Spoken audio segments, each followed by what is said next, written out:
Praise lord. ఈరోజు వాక్య ధ్యానాంశంగా మత్తయి సువార్త 5వ అధ్యాయము 23వ వచనంలో, కావున నీవు బలిపీఠం వద్ద అర్పణము అర్పించుచుండగా నీ మీద నీ సహోదరునికి విరోధమేమైనను కలదని అక్కడ నీకు జ్ఞాపకం వచ్చిన ఎడల అక్కడ బలిపీఠము యొద్దనే నీ అర్పణం విడిచిపెట్టి నీ సహోదరునితో సమాధానపడము అని దేవుని వాక్యం ఈరోజు మనల్ని తెలియపరుస్తుంది.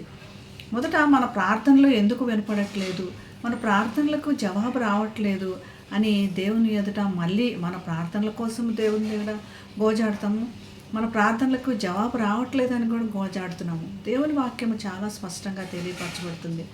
ఆమోస్ గ్రంథంలో, నీళ్లు పారినట్లు న్యాయము జరగనీయుడి, గొప్ప ప్రవాహం వలె నీతి ప్రవహింపనీయుడి. అది ఆయన చిత్తము. నీతి న్యాయములు జరగాలి అన్నది దేవుని ఆకాంక్ష. కానీ మనం చేస్తున్నటువంటి పొరపాట్లు మరి దేవుని ఎదుటిగా మన ప్రార్థనలు చేరట్లేదు, లేదా వాటికి సమాధానం రావట్లేదని మనం తెలుసుకోవాల్సింది. మొదటగా ఇక్కడ చెప్పినట్లుగా నీకు నీ సహోదరుని మీద విరోధం ఉన్నదేమో అని దేవుడు చెప్పట్లేదు.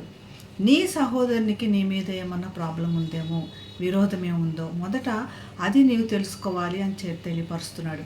నేను ఇంతే, నా పద్ధతులు ఇంతే అలా కాకుండా నీ సహోదరునికి నీ మీద ఉన్న విరోధం ఏంటి అన్నది తెలుసుకొని దేవుని ఎదుట నువ్వు ఎంతో పెద్ద అర్పణలు తెచ్చినా వెంటనే అక్కడ వదిలిపెట్టి ముందు నీ సహోదరునితో సఖ్యపడు.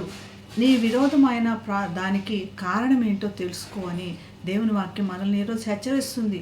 ఎందుకు అంటే ప్రతి ప్రార్థనకు కూడా దేవుడు జవాబు ఇవ్వాలని ఆశపడుతున్నాడు, ఎదురు చూస్తున్నాడు. కానీ జవాబులు ఆలస్యం అవుతున్నాయి కాబట్టి కారణం తెలుసుకొని ప్రతి ప్రార్థనకు కూడా జవాబు తెచ్చుకోమని. యోహాను పత్రికలో, ఎవడైనాను దేవుని ప్రేమించాడని చెప్పి తన సహోదరుని ద్వేషించిన ఎడల అతడు అబద్ధికుడు. తాను చూచిన తన సహోదరుని ప్రేమింపని వాడు తాను చూడని దేవుణ్ణి ఎలా ప్రేమించగలడు? మరి దేవుని ప్రేమిస్తున్నామని చెప్తున్న మనందరం కూడా మన సహోదరుని పట్ల ప్రేమ కలిగి ఉండి మన ప్రతి ప్రార్థనలకు జవాబు తెచ్చుకున్నట్లుగా దేవుడు మనకి సహాయం చేయనుగాక. ప్రార్థన చేసుకుందాం. మహాగణుడైన యేసయ్య, మేము చేస్తున్న ప్రతి ప్రార్థనలకు కూడా నీ ప్రణాళిక పట్టి సమాధానం ఇవ్వాలని, ఎంతో గొప్ప జవాబు ఇవ్వాలని నువ్వు ఎదురు చూస్తున్నావు తండ్రి. మేము చేస్తున్నటువంటి చిన్న పొరపాట్లు మేము సరి చేసుకోవడానికి సిద్ధంగా ఉన్నాం. మాకు సరైన జ్ఞానం అనుగ్రహించి నీ ఎదుట మేము అన్ని ప్రార్థనలకు జవాబు పొందుకున్న కృప చూపించమని యేసు నామమున ప్రార్థిస్తున్నాం తండ్రి. Amen. Have a blessed day. God bless you.